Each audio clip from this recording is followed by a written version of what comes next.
Yo, and welcome to Dan Escapes. A couple weeks ago, I went on a freediving trip to Cornwall, and I haven't been to that place for a long time, since I was in my teenage years. So it was really nice to go back and check out the place, and it's definitely somewhere I'm gonna have to go back and check out more often because, you know, you've got great surf, great diving, great climbing, if you wanna go explore some caves and cliffs. So definitely an adventure-filled place to go check out. On this trip, it was mainly to go freediving with my group No Tanks to look for basking sharks. And as I'm still not comfortable with freediving, I felt like, what do I want to get out of this trip? Whether it's to learn how to freedive or take great footage. Usually, if I'm going out there to shoot wildlife or just have fun in the ocean, I'd bring my massive water housing, which is like this, for my GH5.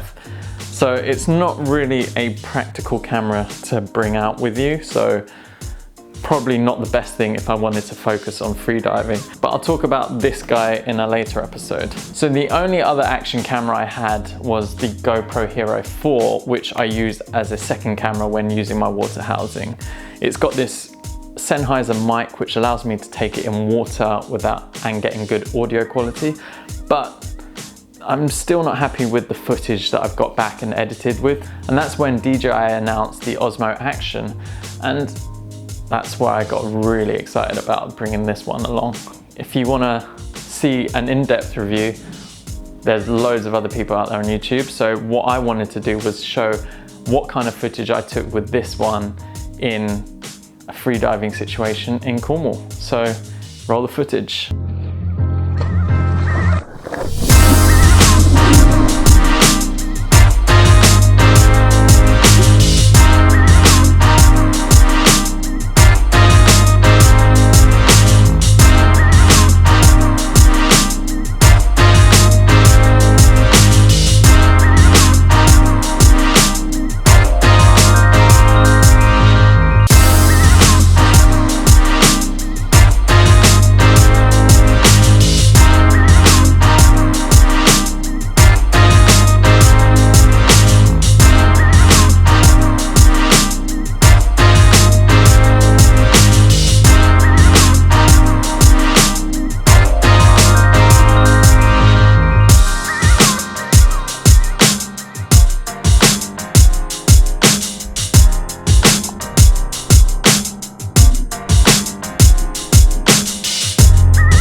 So looking at the footage in the edit, I was very happy with what I got from this little camera.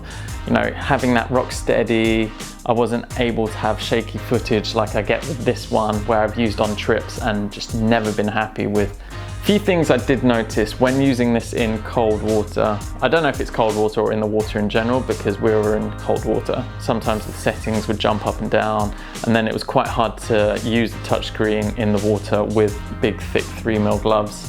But it did work eventually. One thing I would like to have is a quick switch for custom settings. I don't know if there is, or you might have to tell me in the comments below. What would be ideal is to have custom 1 or custom 2, so I could have 4K 24 frames per second and 4K 60 frames if I wanted a bit of slow-mo. So it would be easy to just transition between the two. Also, another thing is there is no waterproof housing.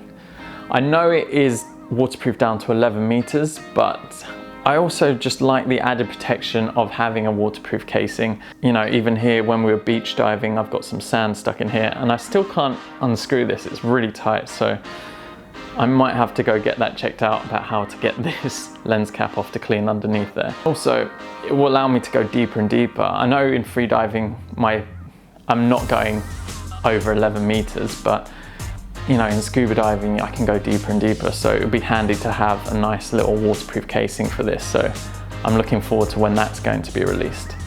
But other than that, I was really happy with the footage. It was great to edit with, and you know, it looked really nice and clean. So all in all, it's a great camera, and if you're looking at picking up a new action camera, I'd highly recommend the Dji Osmo Action. Well, that's it for today's episode. If you liked what you saw, please give this video a thumbs up. And if you've got any questions about the Dji Osmo Action or how using it or any underwater photography and videography information, or any questions about freediving, then let me know in the comments below. You can see some photos that I've taken with the Dji Osmo Action on my Instagram @DanEscapes, and I'll see you in the next one.